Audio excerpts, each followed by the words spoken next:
வணக்கம். ஆர்கே டில்லிபாபு பேசுகின்றேன். உலகத் தமிழர்கள் அனைவருக்கும் நீங்கள் அளித்து வருகின்ற ஆதரவுக்கும் அன்புக்கும் மிக்க நன்றி. இன்று நாம் எடுத்துள்ள தலைப்பு குடும்பத்தில் மகிழ்ச்சி.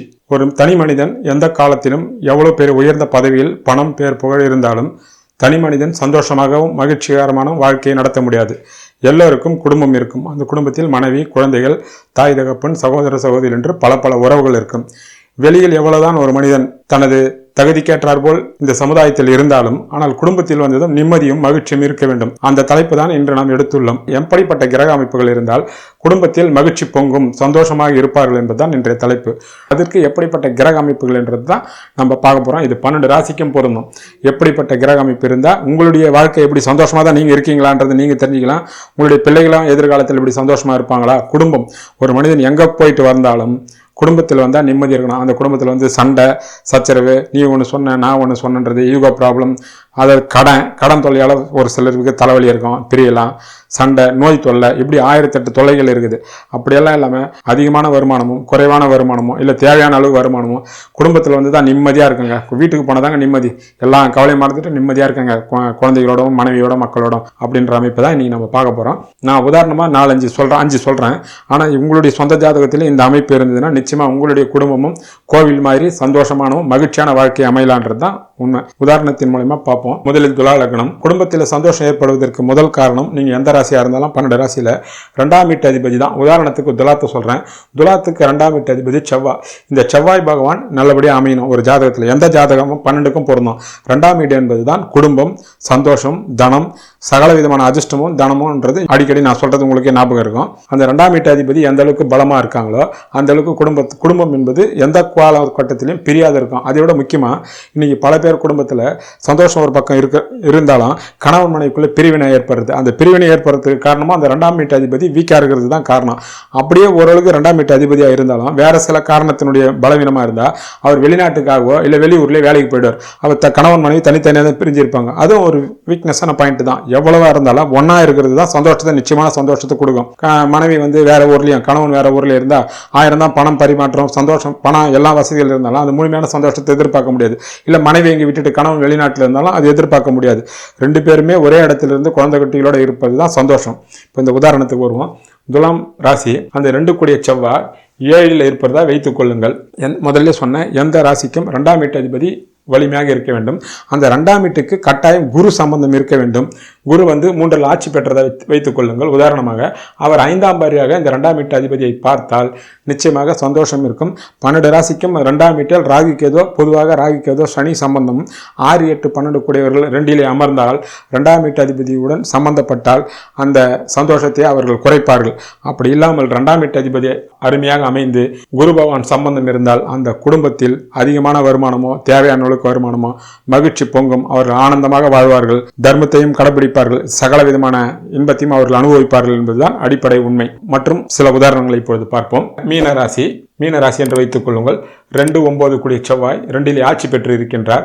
குரு பகவான் 10லே இருந்து 5ஆம் பார்வையாக இந்த 2ஆம் வீட்டையும் 2ஆம் வீட்டையினுடைய அதிபதியும் செவ்வாய் பகவானை பார்த்தால் மிக மிக அற்புதமாக அவருக்கும் அந்த குடும்பத்தையே பார்த்து அந்த குடும்பத்தில் பெண்ணை கொடுப்பது என்றாலும் பிள்ளை கொடுப்பது என்றாலும் ஒரு அதிர்ஷ்டம் வேணுங்க. அவ்வளோ ஒரு அற்புதமான குடும்பங்கன்னு சொல்லிட்டு மிகப்பெரிய சிறப்பான குடும்பமாகும், பாரம்பரியமிக்க குடும்பமாகும் இப்படிப்பட்ட கிரக அமைப்பு இருந்தால் அமையும் என்பது தெளிவான உண்மை.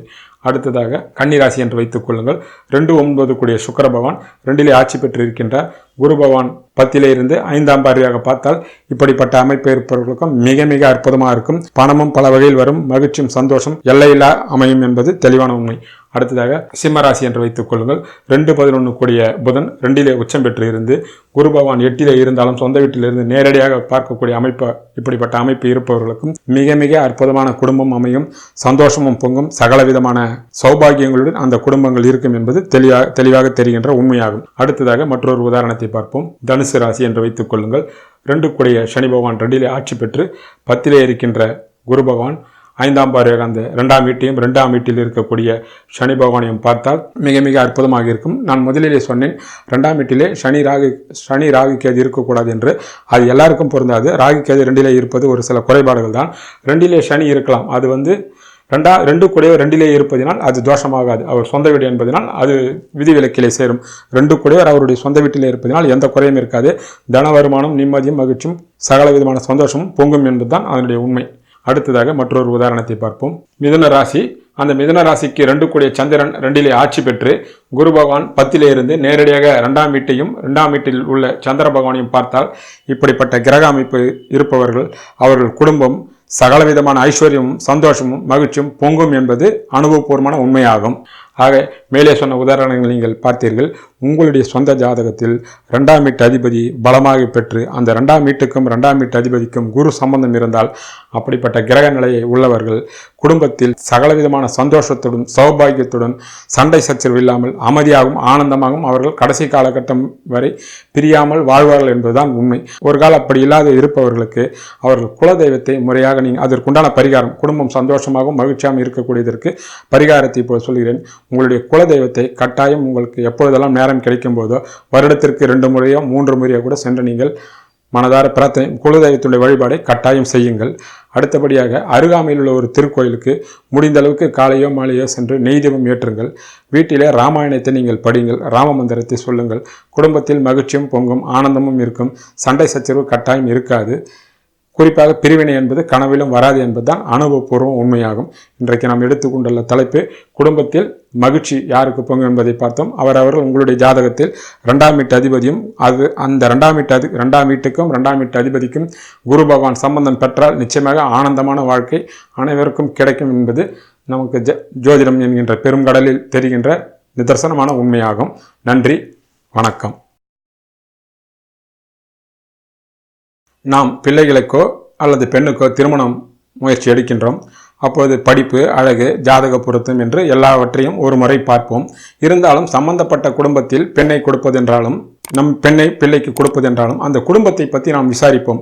அப்பொழுது சில பேர் என்ன சொல்வார்கள், அவர்கள் வீட்டில் பெண்ணை கொடுப்பதற்கு கொடுத்து வைத்திருக்க வேண்டும், பாரம்பரியமான குடும்பம், நல்ல குடும்பம், நேர்மையான குடும்பம், சத்தியமான குடும்பம், அற்புதமான குடும்பம், நம் பெண்ணை கொடுத்து விட்டால் நம் பெண்ணை பற்றி நாம் கவலைப்படுவதற்கு அவசியமே இல்லை அப்படி என்றும், பிள்ளைக்கு பெண் எடுத்தாலும் நம் பெண்ணுக்கு பிள்ளை கொடுத்தாலும் மிக மிக பாக்கியம் என்று சொல்வார்கள்.